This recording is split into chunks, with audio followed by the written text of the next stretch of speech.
guys, welcome to another, well, not quite campaign lore play. It's one of my little, in-between episodes. This will be 5.5, I believe. And today, as promised, we're going to talk about the cult hierarchy. So, initiates, priests, what's the difference? And also, we're going to talk about the calendar. So, for as long as that takes. So, let's begin. So, on your screen now, you should see a pyramid. And, like many hierarchical structures, it's shaped like that. So this is a mock-up I've made with the same information as a similar one in the Sign to Faith supplement for Warhammer Fantasy Roleplay 3rd edition. Because obviously I can't just copy it because people shout at me.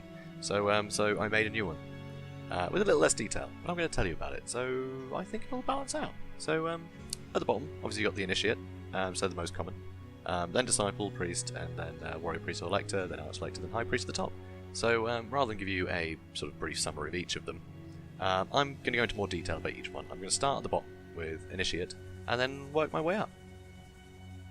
You know what? I lie. I'm not going to start with Initiate, I'm going to start with followers in general.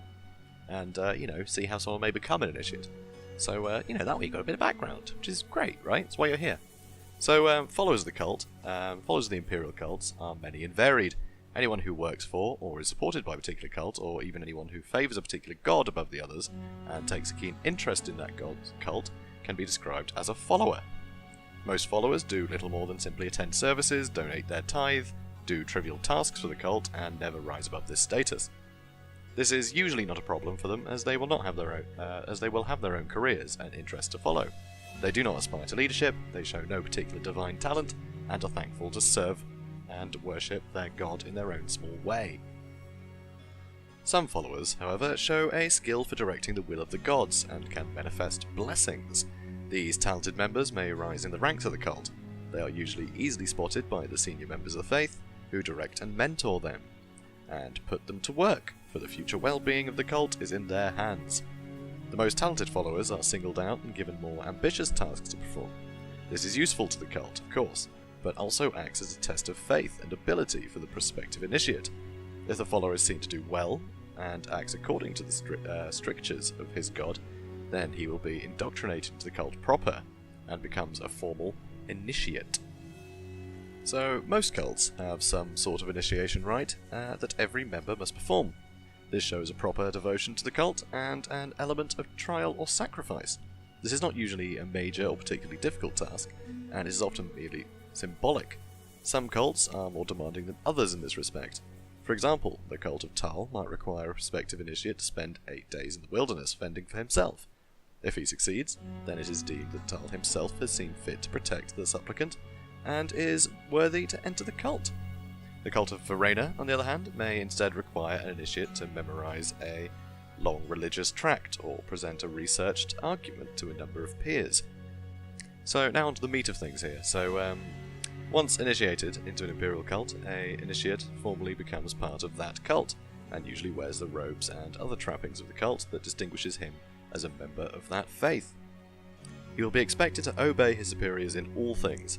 Initiates do not normally have a formal title, but are often referred to as brother or sister. Being an initiate does not mean that a character's path is set for life, however. Many initiates go on to serve their cult further, and rise in rank within the organisation, but some fall by the wayside. Either they do not have the inclination or fortitude to follow their god so closely, or they choose to leave the cult and follow their own path. They are usually let go without grievance. These former initiates can even be successful in other walks of life and continue to be devout supporters of their faith.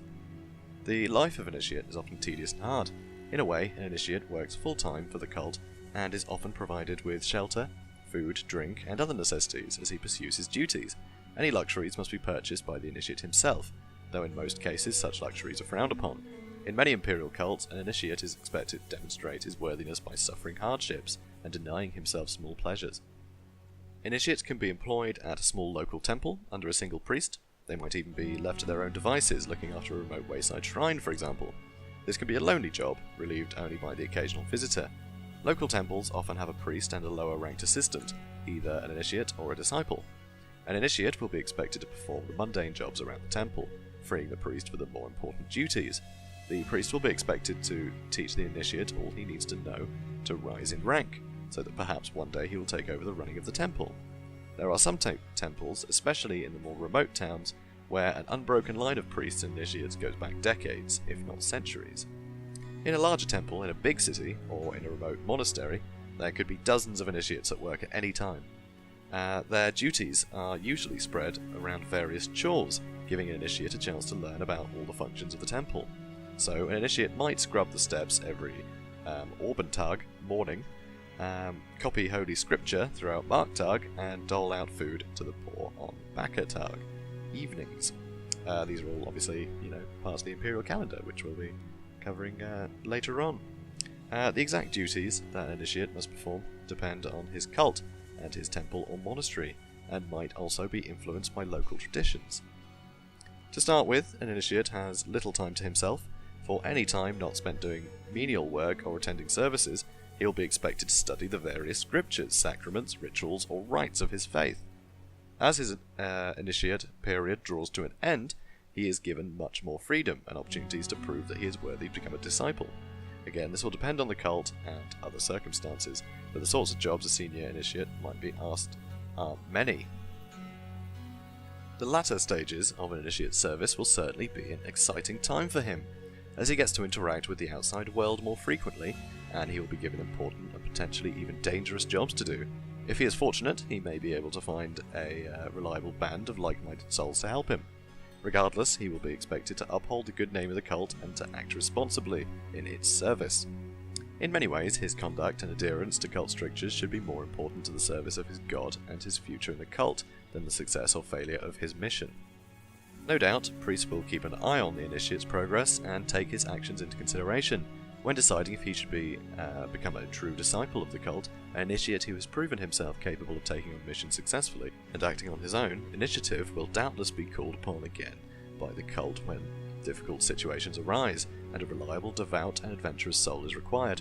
On the other hand, an initiate who shows himself to be perhaps more expendable than others might get given extremely dangerous tasks. So that sums up life as an initiate fairly well. So, quite similar, that classic sort of, monk vibe, right? That we see in sort of, Catholic churches and, other religions, I'm sure, around the real world. Not this one's not real, this one's definitely real. Yeah, definitely. But anyway, disciples. So, even after completing his time as an initiate, a cultist is not yet considered a full priest. Rather, he is known as a disciple. A disciple often continues to bear the title of brother or sister, and may expect to be addressed in that manner.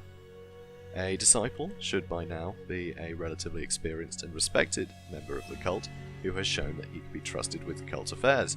Because he does not have the responsibility of overseeing a temple or ward, a disciple has a lot more freedom to roam than a priest. The cult often takes advantage of this, moving disciples around to difficult areas so they might learn from the customs, practices, and prevailing thought of different areas, so that the temple may in turn benefit from fresh insights and new ideas. In addition, larger temples like to expand their network of contacts as widely as it can. Having the resources to send disciples off to work in distant places can serve to raise the profile of a temple and gain influence for its clergy. Disciples are usually expected to perform services and minister to the flock, but they do not have the full official authority of a priest. For example, they might be able to perform a marriage ceremony, but, based on the region, permission for the marriage might need to come from a full priest. The more rural communities that cannot support a full priest often have a itinerant disciple who travels between the local villages in an area called a ward. Some of these wards can be very large indeed, especially in a sparsely populated area. A disciple might only visit an isolated village once every few months. These itinerant disciples can be a vital source of news and views for the locals. The disciple stage of a priest's career can often be one when he is likely to travel and pick up new experiences. He is expected to act increasingly on his own initiative, and he is given some of the responsibility he will eventually come to wield as a full priest. His behaviour is closely scrutinised during this time, and he will eventually be called back to his temple to answer for his actions. If he is deemed suitable, and if the omens and portents are right, he may then be ordained as a priest of the faith. However, some initiates and disciples actually go rogue, which is quite interesting, and they're known as mendicants. And so it goes on to say here, some initiates and disciples forsake the formality and structure of an established cult and decide to take their ministry directly to the people without official sanction. They wander from village to village with no means of support, save for the generosity of those they meet and common alms. Mendicants are given a mixed reception depending on their audience and their message. The rare mendicant becomes well respected and sought after, gathering a following of his own. Most are considered little better than a nuisance, unless their talents or services are direly needed, of course. Though often called priests by the common folk, these mendicants are certainly not priests in any official sense. However, it can be sometimes difficult to tell the difference between a mendicant priest who has been trained and instructed by a cult and has chosen the lifestyle to best spread the word of his god, and a common beggar just trying it on. Impersonating a priest is a crime that most cults treat with great severity. It is tantamount to heresy and usually punishable by death.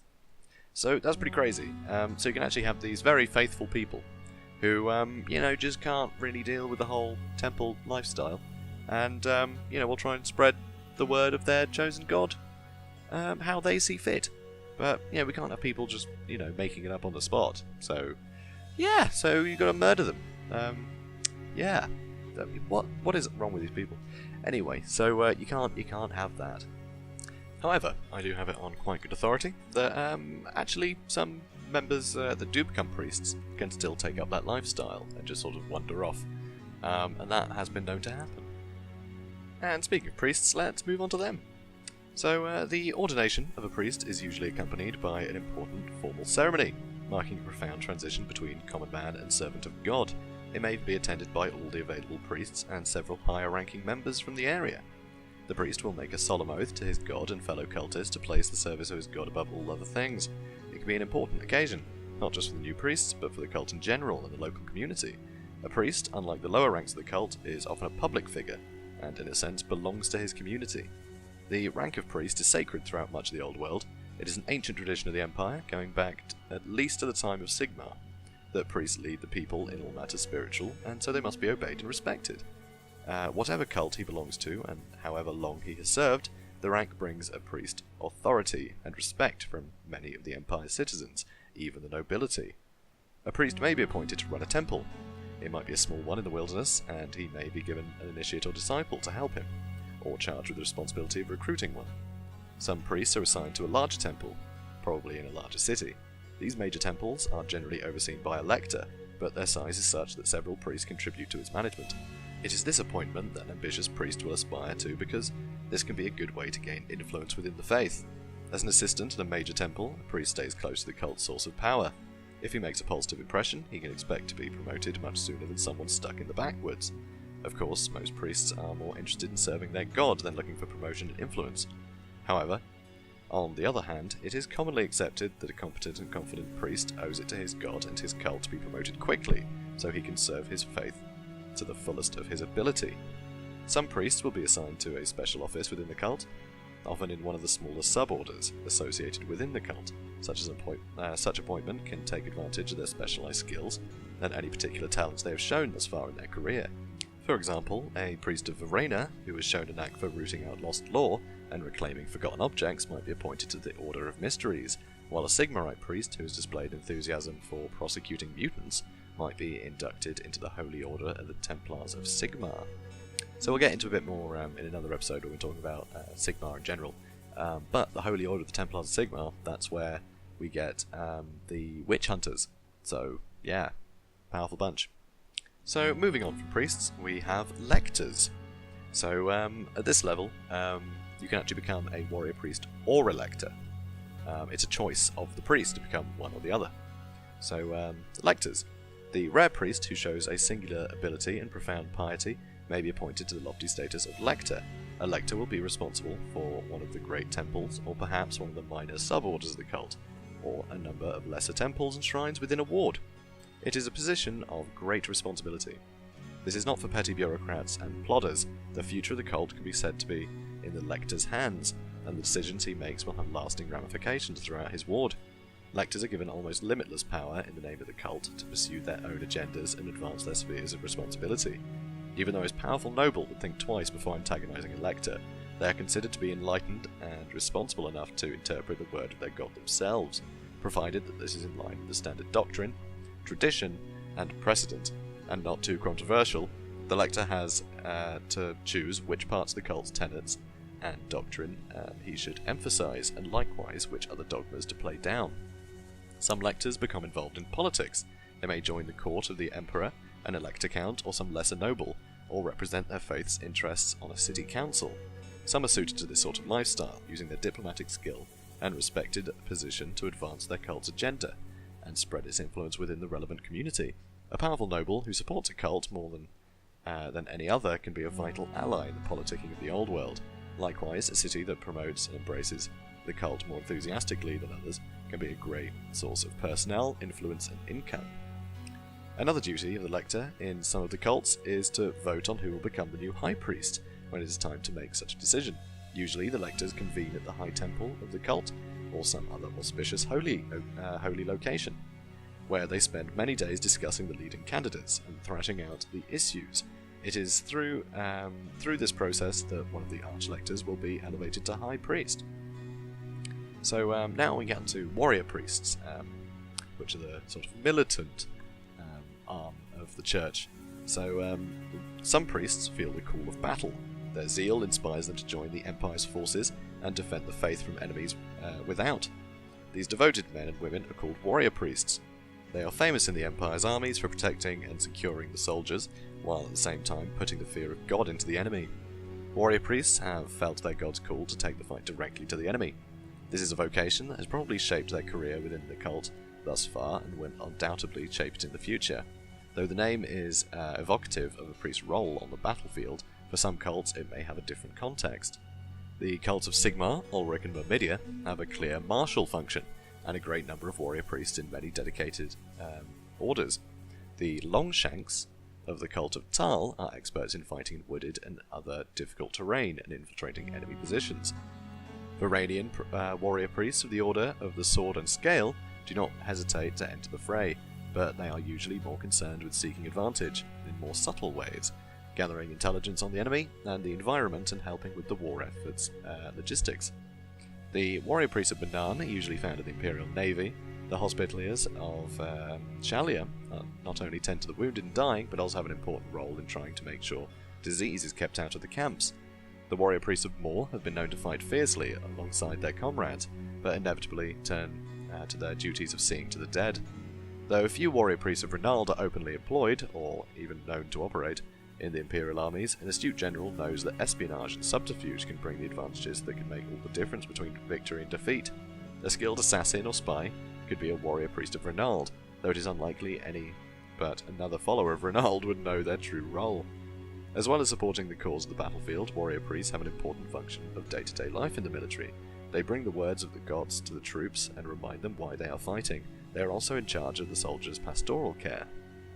However, there are some warrior priests that don't join the military, but will sort of carve a name out for their god elsewhere anyway. So, as they have free reign to choose how they serve their god, and are allowed to interpret the god's signs in their own way, some lectors and warrior priests choose to bring their expertise to bear on the less regimented duties of their cult. They lead small bands of like-minded colleagues on a small scale, and sometimes clandestine missions to target specific enemies of the cult. A lector of Shalia might choose to follow up a suspected manifestation of Nurgle and pursue the incident until she is sure that the pestilential influence is entirely eradicated. A warrior priest of Ulrich might lead a hunt into the Border Princes and attempt to carve out a holy site there in the White Wolf's name. A lector of Verena could put his effort and resources into reuniting all 13 lost volumes of the Chronicles of the 12 Inviolable Martyrs, if that is what he thought his god required. Okay, so Archlectors now. So, apart from High Priests, Archlectors represent the ultimate rank that can be achieved within the Holy Orders. Ostensibly, they must be the wisest, most devout, and most accomplished members of their faith. Eminent personages, even among the great and the good. They must lead the cult through perilous times. The future of their god's followers in the world is in their hands. Needless to say, such responsibility is a heavy burden. Archlectors are often already aged when they attain their position. However, this is not a position that a priest can achieve simply by serving his time and keeping out of trouble. Sometimes younger, energetic priests are recognized for their talents and given the rank of lector, or in unusual cases, archlector. Most cults cannot afford to squander what talent they have, and the old world is not the sort of place in which complacency and seniority trump skill, devotion, and talent. Archlectors usually represent a territory or an important city. A territory can be as large as a province, or even several provinces. They have the final say on religious matters that arise in their territory, and are answerable to none save the high priest of their order, and the emperor himself. Orders within a cult might be represented by either a lector or archlector, and this gives a good indication of the status of that order. And finally, the high priest. So some cults have a figurehead who is the ultimate authority, and essentially represents that god's presence in the world. Their title depends on the cult, but they are generally referred to as high priests. In the cult of Sigmar, this is the Grand Theogonist. Ulrich's representative is the Ulrich. In the cult of Shalia, it is known as the Matriarch. Every cult has a different way of appointing its high priest. He might be elected by lectors and archlectors, elevated according to sign's importance, or bequeathed the position by the previous high priest. In the cult of Myrmidia, the high priest is determined by a ritual duel. Of course, as most of the cults are spread throughout the Empire, and even beyond, the high priest is not necessarily going to be from the Empire itself. In the cult of Myrmidia, founded in Telea, the most devoted followers could not countenance the esteemed office going to an Imperial.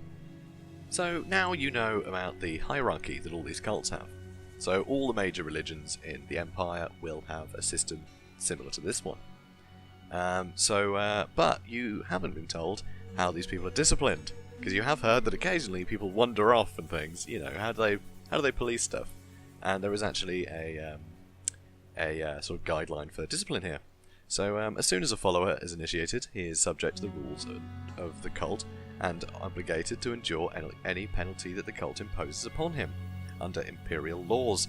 That is to say, any penalty or punishment a cult officially hands down to a member of the cult is supported under law, and the cultists will have no other recourse to justice. Cults are quite literally a law unto themselves. Essentially, a follower's conduct is a matter between him and his god. It is accepted that in general a follower will rise to a rank in the cult merited by his actions. Should his behaviour not be becoming of his rank, that is a matter for his own conscience, though his god may send him omens and portents to warn him of his misbehaviour. On occasion, of course, the cult feels obliged to intercede. Trivial matters are easily dealt with. A cuff to the ear of an initiate who is daydreaming when he should be scrubbing the steps, a quiet word for a disciple who keeps turning up late to scripture class, a frank exchange of views with a priest whose sermons may be straying from canon. This sort of thing is handled exactly as it might be in any other organisation. However, because of the cult's role and the corrupting influence of the forces it opposes, sometimes more drastic actions must be taken. The way the cults police themselves is a process that can vary wildly. The cult of Sigmar is notorious for clamping down hard and fast on any transgressions. Its authorities can seem overly paranoid that any activity against the cult caused by one of its own members is influenced by the dark gods and must be purged ruthlessly. An offender is fortunate if he is simply expelled from the cult. The penalty for Sigmarites who are found to be a significant menace to the cult is usually torture and death. In this respect, they practice what they preach. Other cults are usually more accommodating. They might offer counselling and re-education, but a stubborn transgressor will either be sent off to a remote shrine or monastery where they can do no damage, or excommunicated. The Varanians and Myrmidians greatly favour formal trials with pomp and circumstance, even if the matter might be embarrassing. Ulrichans and Tarlists prefer to keep such matters discreet and handled quietly.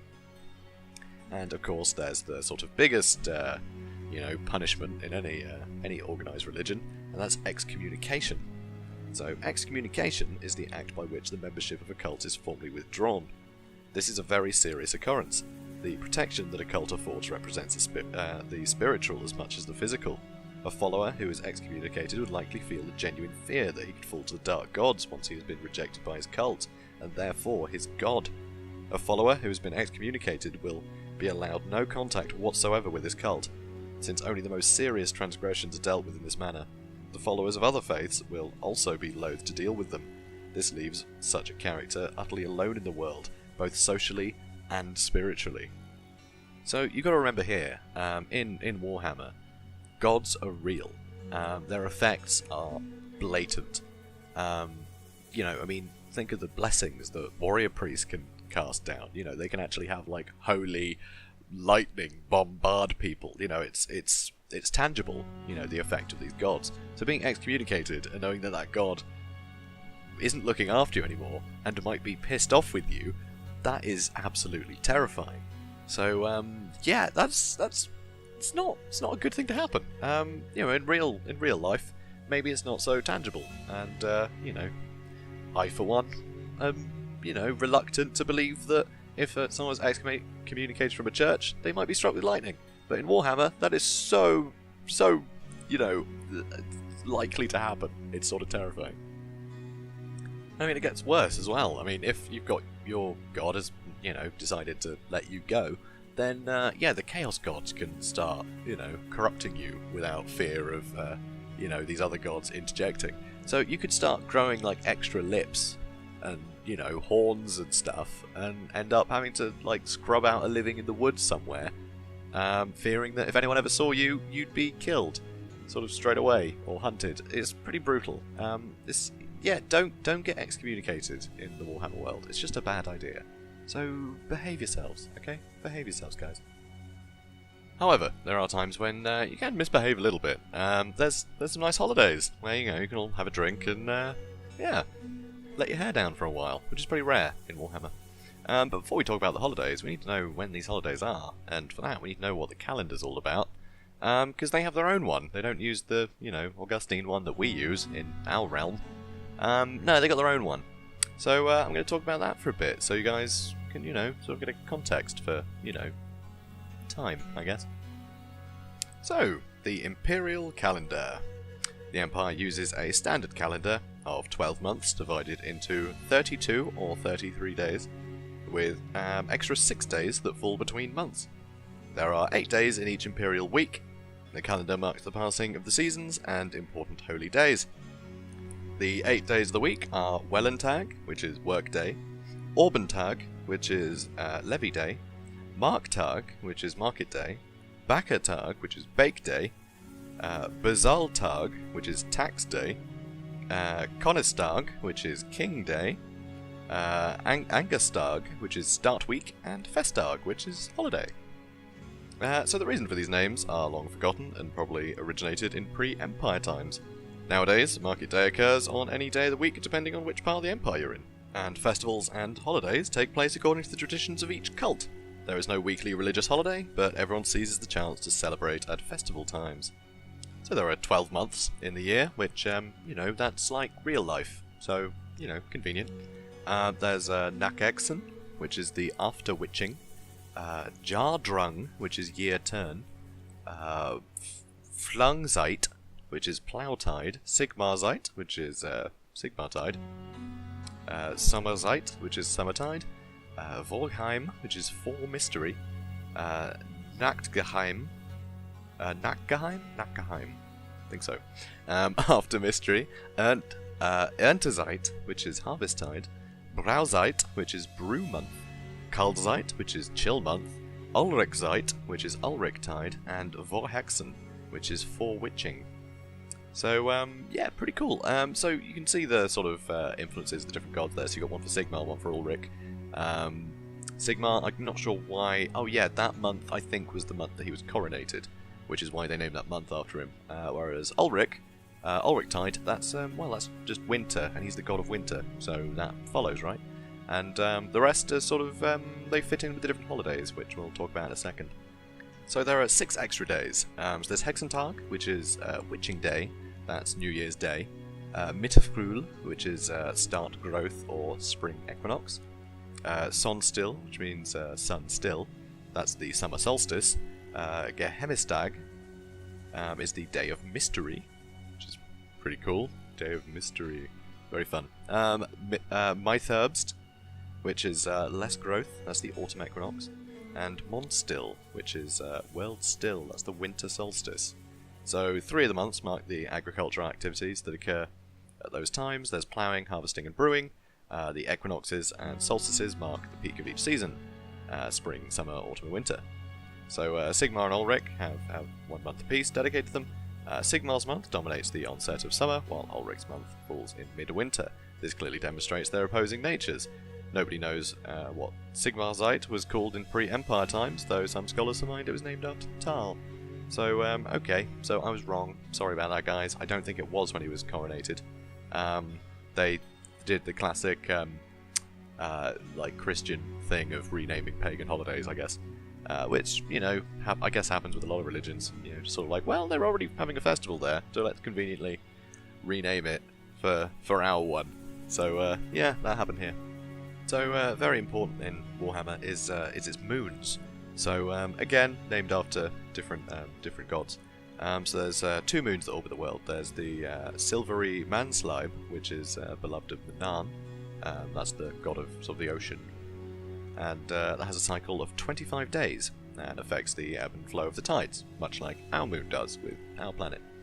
But then there's also the dark greenish Morslime, which means the beloved of Mor. That's the god of death. So it's the moon of death, which is fun. It has an erratic cycle, unpredictably appearing smaller or larger in the sky. In times of disaster, some claim to see a mocking twisted face appear on its surface. Also known as the Dark Moon or the Chaos Moon, Morslime heralds great misfortune when it appears close. A popular legend tells of a gateway in the sky through which demons emerge to prey on people. Mor destroyed this gate and created Morslime so that mortals would never forget that he saved them from a fate worse than death. Hexentag and Gehemnistag mark the only times in the year when both Manslime and Morslime are full. Before sundown on those days, animals are brought into shelter, and folk huddle in their homes, hanging up charms to ward evil away. Even the streets of Altdorf, usually thronging at all hours, are empty from dusk to dawn on Hexenacht, which is Witching Night, and Gehemnistnacht, which is the Night of Mystery. On these ill-omened nights, Morslime's sickly green light bathes the land, and dark magic collects in invisible pools of stagnant evil. Its influence can corrupt flesh, mutate the unborn, and inspire madness and murder. The veil between the world and the next is thin at these times, and many people experience strange prophetic dreams. Creatures of chaos howl in the forests, and dead stir awake. Necromancers, vampires, and evil sorcerers walk abroad. Then chaos cultists sacrifice to their dark gods. It is not unknown for individuals, families, or even entire population of a village to mysteriously vanish overnight, never to be seen again. So you might notice that's kind of a lot like the legends of Halloween, you know, sort of the veil between, you know, here and the afterlife thinning. Kind of similar vibe. But yeah, not good, because I covered it slightly in my Elven history video, but basically Morslime was created when the polar gates collapsed, which were the way the old ones travelled between worlds, and sort of through, in sort of Warhammer 40k, it's the warp. For us it's just, you know, the realm of chaos, but similar vibe. And yeah, those gates collapsed and chaos poured through. And there was so bloody much of it that the skies got filled with chaos energy and turned into warpstone, which is green, like a green magic rock, which will mess you up and give you extra lips. And there was so much of it that it ended up forming a moon, and that was Morslime. So it's just a massive hunk of chaos energy, which is pretty bad. So yeah, it does have ramifications on the planet. You know, when it's looking all big, and you know, it's at its closest, then yeah, stuff will mutate, bad things will happen. So it's good that everyone hides from it, because it's not a good moon. Not a good moon. Although I do really like the fact that it's linked to Mor, in the way that, you know, supposedly he, you know, he broke the connection between this other world and, you know, created the moon. Because that could actually mean that Mor could be seen as one of the old ones, though they don't know who the old ones are, but there were great beings that destroyed these gates and led to the moon being created. So obviously this isn't really anything to do with religion stuff, this is just other speculation and stuff, but you know, it's, I thought it'd be interesting to cover. So yeah, we're approaching the half-hour mark, but I'm going to go over that, because I want to talk about the holidays, and this is the most appropriate video for them to be in. So this will be a longer one, guys, so yeah, buckle up. Oh, festivals are a welcome diversion from the relentless grind of daily life. Most festivals honour the gods, but some are secular celebrations commemorating important events in the Empire's history. So first off we have Hexenstag, which is, you know, that's the witching day, witching night. So basically Halloween, right? So Morslime is at its biggest, and everyone freaks out and hides. But on the same day, well, the same night, priests of Mor, so you know, the god of death, they will conduct solemn rites in graveyards and endure a nighttime vigil to ensure that the dead remain still. So obviously necromancy is a problem in Warhammer, and so it's good they've got someone on it, because you'd hate to neglect something like that. It's a pretty important public service. Although despite Hexenstag basically being Halloween, it's also New Year's Day, so, well, New Year's night. It's New Year's Eve, so not a lot of celebration like we do, more fear. But yeah, the next day though, New Year's Eve, that's the first of Nac-Exen. That's called Year Blessing. And on New Year's Day, people praise the gods for helping them survive another year. However, it is also a time of sorrow, when those who did not survive Witching Night are commended to more. In the ritual of Year Blessing, people sacrifice to Verena for justice and wisdom in the coming year. Her temples are filled with those petitioning her priests to settle legal grievances before the year begins. Witch hunters are busy during Nac-Exen, hunting down those cursed by mutation during Hexenstag. So, fun day of festivities there.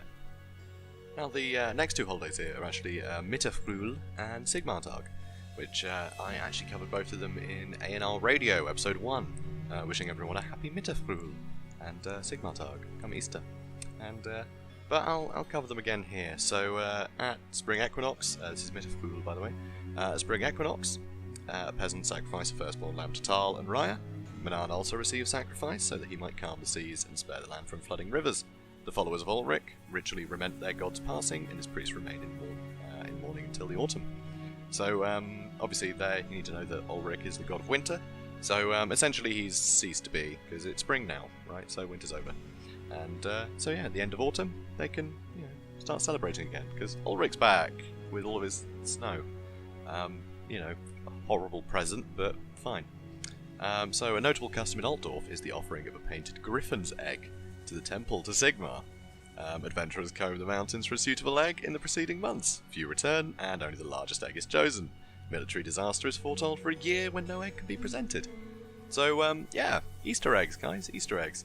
So, Sigmartag, though, that falls on the 18th of Sigmarzeit. So, that festival celebrates Sigmar's ascension to the heavens as a god. It also marks the first day of summer.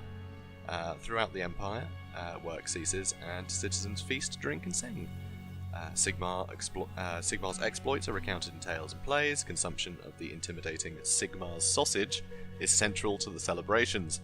Those who manage to eat a whole sausage in a single sitting are promised strength and vigour for the rest of the year. I think that's hilarious. The idea that Sigmar's sausage would be the biggest sausage. That's just great. The most magnificent celebrations take place at the High Temple of Sigmar, presided over by the Grand Theogonist. So that's Volkmar the Grim at the moment, and attended by the Emperor.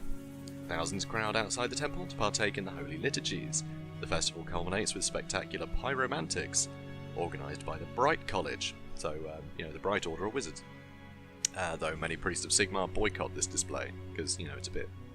magic's a bit chaosy. But still, kind of cool though, they have fireworks. So there are various holy days devoted to Sigmar throughout the year, marking events of Sigmar's life, such as the rescue of King Kurgan, the Battle of Blackfire Pass, and his coronation. Dwarves, as the allies of Sigmar, are honoured on such festival days with gifts of food or drink presented to them by passing strangers.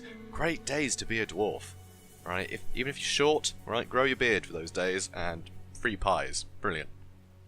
So, major festival in Altdorf marks the ascension of the first Grand Theogonist, Johann Hellsturm. On the 33rd of Sigmarzeit, Sigmarite priests parade Hellström's gilded skull and his sacred mace through the capital's crowded streets. Okay. That seems a bit odd, but sure. After that, though, they have the Day of Folly, which is the 10th of Sommerzeit, which is summertide. So on the Day of Folly, this is sacred to Renald, who's the sort of mischievous, he's sort of the god of thieves. So a bit of a funny god in that respect. So the great and the good in every town and city are expected to produce a lavish feast for the poor, and to act as servants to the lowly, which I think is lovely, isn't it? Just like, sort of welfare day. Isn't that cool?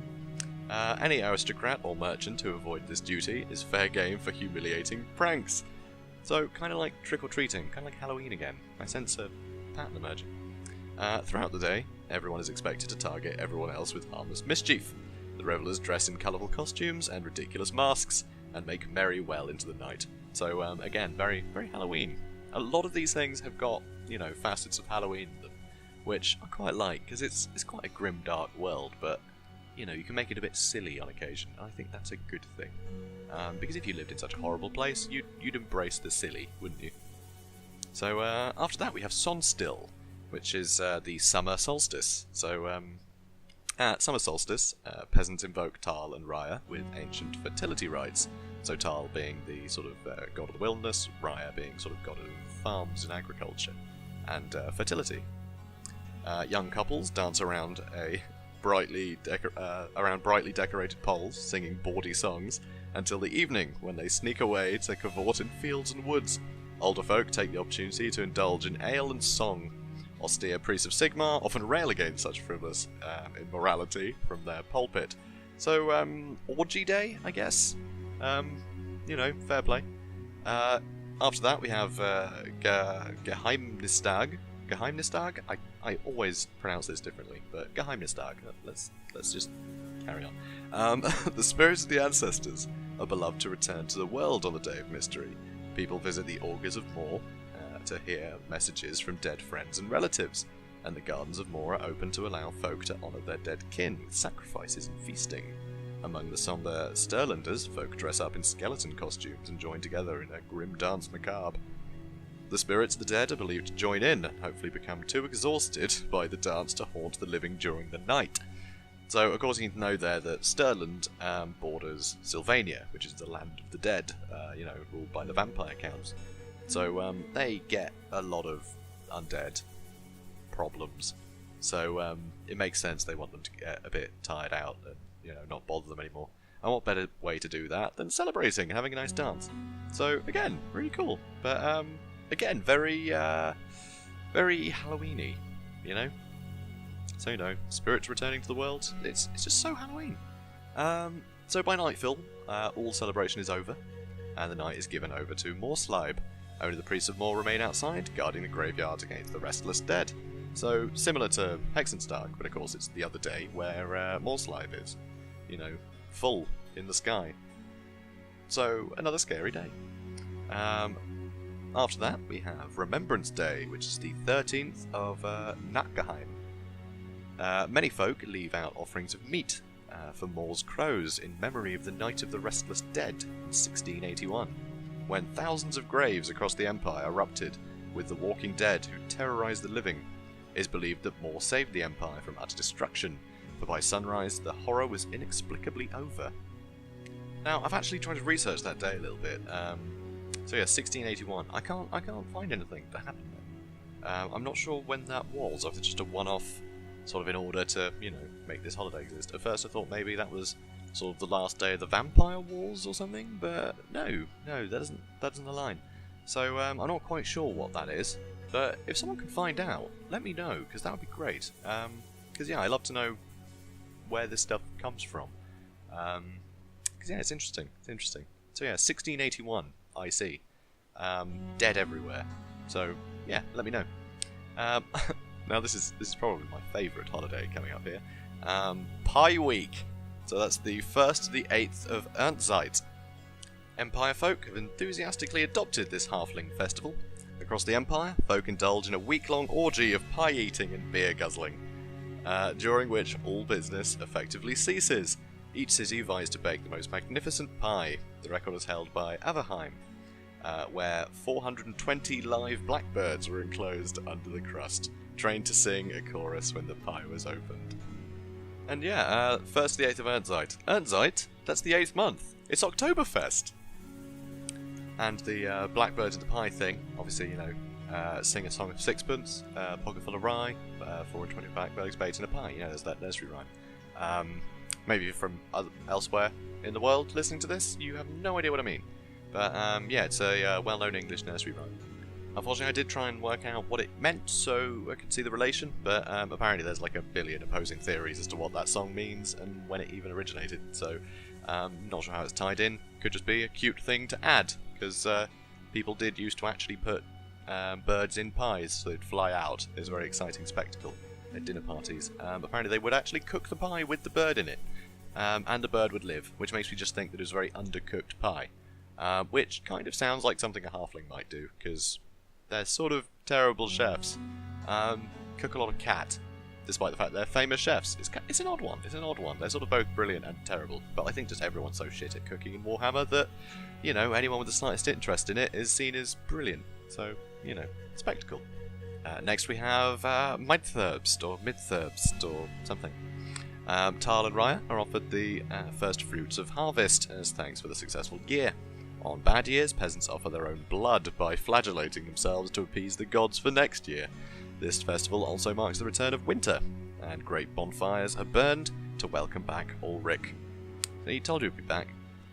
Cattle and sheep are driven between these bonfires to cleanse them of evil spirits. How else would you do it? I mean, you know, suggestions. The first few sheep through the fire are set free in the wilderness so that Ulrich's wolves will sate their hunger and spare the rest of the flock. That's a bit grim. Also, that just seems like it would attract wolves, honestly. But then I guess, you know, they're being guided by Ulrich's hand, so, you know, Ulrich should be cool about it. But also, yeah, Midtherbst is the autumn equinox. It's the first day of autumn. So, yeah, cool. And then we have Mondstill. So this is the winter solstice. So during the bleak midwinter, bonfires are lit again, this time to guide Tal and Raya back to the world. Peasants hang wolf pelts at the edge of their villages to ward away Ulrich's wrath.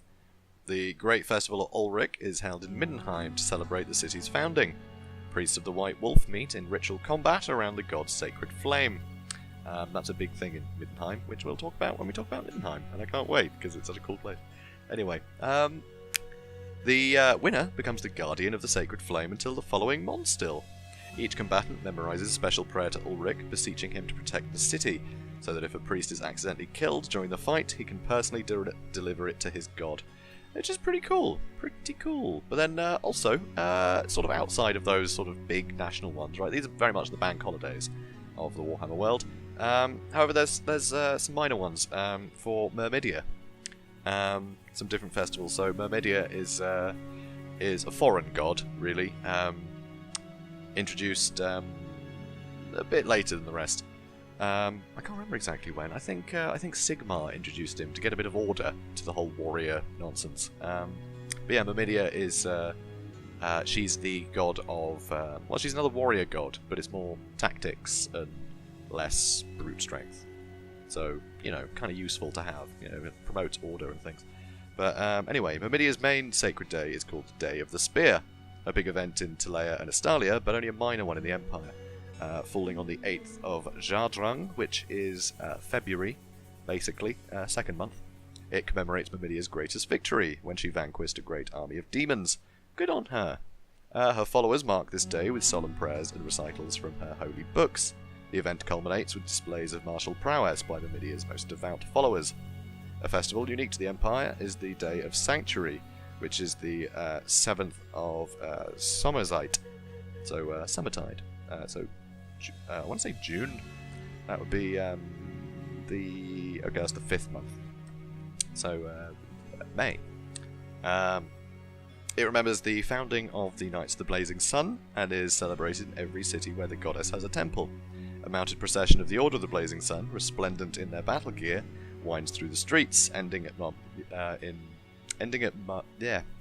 Myrmidia's. I'm getting so tongue-tied. Sorry, guys. Her altar, where her priests bless the knight's weapons. And I guess that explains why in Warhammer Total War, the Knights of the Blazing Sun all have, like, flaming weapons. It's because of those, you know, because of those priests blessing them, which is kind of cool. So, you know, got tied in there.